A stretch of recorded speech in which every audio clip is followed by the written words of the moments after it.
പേർ അറസ്റ്റിലായിരിക്കുന്നു എന്നുള്ളതാണ്. B J പിയുടെയും അതുപോലെ തന്നെ RSSന്റെയും പ്രവർത്തകരായ മഹേഷ്, കൃഷ്ണകുമാർ, ഹരികുമാർ, സൂരജ്, അനൂപ് എന്നീ 5 പേരെ അറസ്റ്റ് ചെയ്തിട്ടുണ്ട് പോലീസ്. അതിൽ ഈ മഹേഷ്, നേരത്തെ ശ്രീ വി രാജേഷിനെ ചർച്ചയ്ക്ക് മുമ്പ് വിളിച്ച മഹേഷ് അവിടുത്തെ ബി ജെ പിയുടെ ജനപ്രതിനിധിയാണ്, വാർഡ് കൗൺസിലറാണ്. ഞാൻ ഈ ചർച്ചയിൽ വിചാരിച്ചത് ഞങ്ങളുടെ പ്രവർത്തകർ കുറച്ച് അത്യാവേശം കാണിച്ചു പോയതാണ് എന്ന് രാജേഷ് പറയുമായിരുന്നു. പക്ഷേ അക്കാര്യത്തിൽ അവർ ഒരു തരത്തിലും അപ്പോളജറ്റിക് അല്ല എന്ന് മാത്രമല്ല, ഇതിനേക്കാൾ അപ്പുറം ചെയ്തിരുന്നെങ്കിലും കുഴപ്പമില്ലായിരുന്നു എന്ന അഭിപ്രായം രേഖപ്പെടുത്തുന്നത് കാണുമ്പോൾ താങ്കൾക്ക് എന്ത് തോന്നുന്നു?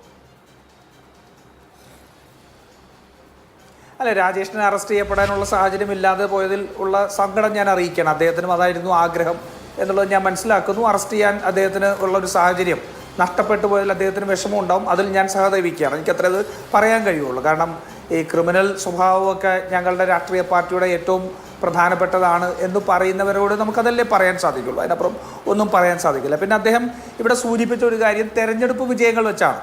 അങ്ങനെ തെരഞ്ഞെടുപ്പ് വിജയങ്ങൾ വെച്ചുകൊണ്ട് അളക്കേണ്ട ഒന്നല്ല എന്നിരിക്കുമ്പോൾ തന്നെ എന്തുകൊണ്ടാണ് നിങ്ങൾ 1947 മുതൽ 2001 വരെയുള്ള കാലഘട്ടത്തിൽ ഇന്ത്യയുടെ അധികാരത്തിലേക്ക് എത്താൻ കഴിയാതെ പോയത്? എത്ര വർഷം, എത്ര പതിറ്റാണ്ടുകൾ കോൺഗ്രസ് ഭരിച്ചു? കോൺഗ്രസിനോട് അപ്രീതി ഉണ്ടായപ്പോൾ പോലും മൊറാർജി ദേശായി ഉൾപ്പെടെയുള്ള സംവിധാനമാണല്ലോ വന്നത്.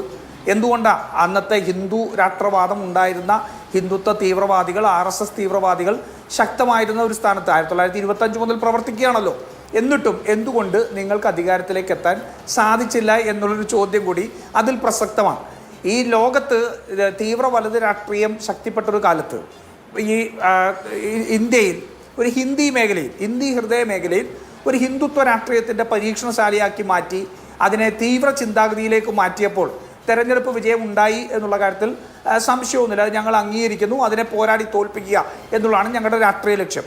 പിന്നെ അദ്ദേഹം സൂചിപ്പിക്കുന്നത് ഏതാണ്ട് വിദ്യാഭ്യാസ സ്ഥാപനം നടത്തി, സേവാഭാരതി നടത്തി എന്നൊക്കെയാണ്. അഭിലാഷ്, ഞാൻ ഒരു കാര്യം സൂചിപ്പിക്കാം. ജമാഅത്ത് ഉദവ എന്ന് പറയുന്ന സംഘടനയുണ്ട് പാകിസ്ഥാനിൽ, നമുക്കറിയാലോ. ഹഫീസ് സയ്യിദാണ് അതിൻ്റെ നേതാവ്. ആ ഹഫീസ് സയ്യിദ് ഇന്ത്യ വിരുദ്ധ പോരാട്ടത്തിൻ്റെ മുഖമാണ് പാകിസ്ഥാൻ നമ്മൾ ധരിച്ചു വച്ചിരിക്കുന്നത്. ബോംബെ സ്ഫോടനം ഉൾപ്പെടെ, ആക്രമണം ഉൾപ്പെടെയുള്ളതിന് മാസ്റ്റർ മൈൻഡ് ആയിരുന്ന ആൾ. ജമാഅത്ത് ഉദവ എന്ന് പറയുന്നതാണ് സംഘടന. ആ ജമാഅത്ത് ഉദവ ആ പാകിസ്ഥാൻ പ്രദേശത്തെ ഏറ്റവും വലിയ കാരുണ്യ പ്രവർത്തനം നടത്തുന്ന ഒരു സംഘടനയാണ്, ഇല്ലേ? ഏറ്റവും നല്ല കാരുണ്യ പ്രവർത്തനം നടത്തുന്ന ഒരു സംഘടനയാണ് ജമാഅത്ത് ഉദവ. ഹഫീസ് സയ്യിദ് ആ കാരുണ്യ പ്രവർത്തനം നടത്തുന്നതുകൊണ്ട് രാഷ്ട്രീയമായി അംഗീകരിക്കപ്പെടണമെന്ന് പറഞ്ഞാൽ BJP അംഗീകരിക്കുമോ? BJPക്ക് ചിലപ്പോൾ ഈ സാധി പ്രഗ്യാ താക്കൂറിനെയൊക്കെ അംഗീകരിക്കാൻ പറ്റിയേക്കാം, RSSന്റെ തീവ്രവാദത്തെ അംഗീകരിക്കാൻ പറ്റിയേക്കാം. പക്ഷെ പാകിസ്ഥാൻ അംഗീകരിച്ചിട്ടില്ല. അഭിലാഷേ, 2018 ഇന്ത്യ വിരുദ്ധതയുടെ മുഖമായ ഹാഫിസ് സയ്യിദ് 2018 തെരഞ്ഞെടുപ്പിൽ പാകിസ്ഥാനിൽ മത്സരിച്ചു. നമുക്കറിയോ, 226 സീറ്റിൽ ഹാഫിസ് സയ്യിദ് ഉൾപ്പെടെ, ഹാഫിസ് സയ്യിദിന്റെ മകൻ ഉൾപ്പെടെ കെട്ടിവെച്ച കാശ് കൊടുക്കാതെ പാകിസ്ഥാൻ ജനത തോൽപ്പിച്ചു. കെട്ടിവെച്ച കാശ് കൊടുക്കാതെ പാകിസ്ഥാൻ ജനത തോൽപ്പിച്ചു. നമ്മുടെ രാജ്യത്ത് ആ സമയത്ത് ഹിന്ദുത്വ തീവ്ര വർഗീയ ശക്തികൾ ചെയ്തത് മാലേഗാവ് ഉൾപ്പെടെയുള്ള ബോംബാക്രമണത്തിലെ പ്രതിയായിട്ടുള്ള ഈ പറയുന്ന പ്രഗ്യാ സിംഗ് താക്കൂറിനെ ഭോപ്പാലിൽ നിന്ന് 2.5 ലക്ഷം വോട്ടിന് വിജയിപ്പിച്ച് ഇന്ത്യയുടെ പാർലമെന്റിൽ എത്തിക്കുകയാണ് ചെയ്തത്. അത് ഈ ഞാനതിനകത്ത് ഒരു കമ്പാരിസണൊന്നും നിൽക്കുന്നില്ല. പക്ഷേ അത്തരത്തിലുള്ളൊരു സമീപനം നമ്മുടെ രാജ്യത്ത് കുറേ നാളുകളായിട്ട് ശക്തിപ്പെട്ടു എന്നുള്ളതാണ്. ആ ശക്തിപ്പെടുത്തിയത് എങ്ങനെയാണ്?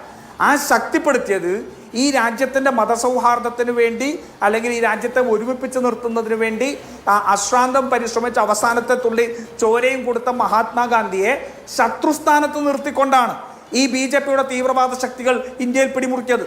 ഗുജറാത്തിലെ ഗോദ്ര റയട്ട് ഉണ്ടാക്കിയ മുതൽ ഇങ്ങോട്ടേക്കുണ്ടായ സംഭവങ്ങൾ, അവിടെ ഏകപക്ഷീയമായി നടത്തിയ വംശഹത്യ ഉൾപ്പെടെയുള്ള സംഭവങ്ങൾ നമുക്കറിയാം. ഈ രാജ്യത്ത് നരേന്ദ്രമോദി എത്തുന്നതിന് മുമ്പ് നടത്തിയിട്ടുള്ള കലാപങ്ങൾ, റയട്ട് എൻജിനീയറിംഗ് എന്ന് തന്നെ പറയപ്പെട്ടല്ലോ. മുസഫർ നഗർ ഉൾപ്പെടെ റയട്ട് എൻജിനീയറിംഗ് എന്ന് പറയപ്പെട്ടു.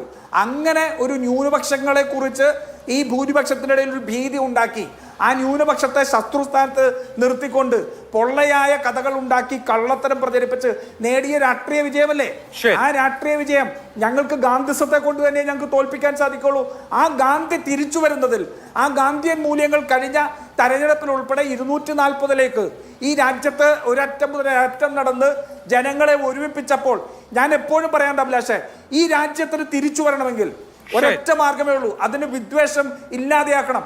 വിദ്വേഷം ഇല്ലാതെയാക്കിയെങ്കിൽ മാത്രമേ രാജ്യത്തിന് തിരിച്ചു വരാൻ സാധിക്കുള്ളൂ. അതിലെ ഏറ്റവും വലിയ പോരാട്ടമായിരുന്നു ഭാരത് ജോഡോ യാത്ര. ആ ഭാരത് ജോഡോ യാത്രയിലൂടെ ഗാന്ധി തിരിച്ചു വരുന്നു എന്ന് കണ്ട BJP വെപ്രാളത്തിലാണ്. അതിന്റെ ആണ് ഇപ്പൊ തുഷാർ ഗാന്ധി ഈ രാജ്യത്ത് നരേന്ദ്രമോദി അട്ടിമറിക്കാൻ നടക്കുന്ന ആളൊന്നും അല്ലല്ലോ. തുഷാർ ഗാന്ധി ഈ രാജ്യത്ത് പ്രധാനമന്ത്രിയാവണമെന്ന് ആഗ്രഹിക്കുന്ന ആളല്ലോ. തുഷാർ ഗാന്ധി ഒരു പഞ്ചായത്തിൽ പോലും മത്സരിക്കുന്നില്ലല്ലോ. അദ്ദേഹത്തിന് എന്താ ഏറ്റവും വലിയ ബിജെപിയുടെ പോരായ്മ? അദ്ദേഹം ഗാന്ധിയൻ മൂല്യങ്ങളെ കുറിച്ച് പറയുന്നു, അദ്ദേഹം ഗാന്ധിസത്തെ കുറിച്ച് പറയുന്നു, അദ്ദേഹം ഗാന്ധിയുടെ പ്രഭാപുത്രനാണ്. ഇതല്ലേ തുഷാർ ഗാന്ധിയോടുള്ള വെറുപ്പ്? അതിനപ്പുറം മറ്റെന്തു വെറുപ്പ് ബി ജെ പി കൊണ്ട്? ബി ജെ പി ഏത് പഞ്ചായത്ത് തെരഞ്ഞെടുപ്പിലാ തുഷാർ ഗാന്ധി തോൽപ്പിച്ചത്? രാഷ്ട്രീയ തെരഞ്ഞെടുപ്പിൽ അല്ലെങ്കിൽ ഏത് നിയോജക മണ്ഡലത്തിലാ തോൽപ്പിച്ചത്? അതൊന്നുമല്ല. ഇവരെ സംബന്ധിച്ചോളം ഗാന്ധി തിരിച്ചു വരുന്നു എന്നുള്ളതാണ് ഇവരുടെ ഭയം. ഗാന്ധി തിരിച്ചു വന്നാൽ ഇന്ത്യയിൽ ബി ജെ പിക്ക് സ്ഥാനമില്ല എന്നുള്ളതാണ് ഇവർക്ക് കൃത്യമായിട്ട് മനസ്സിലാവുന്നത്. ശരി.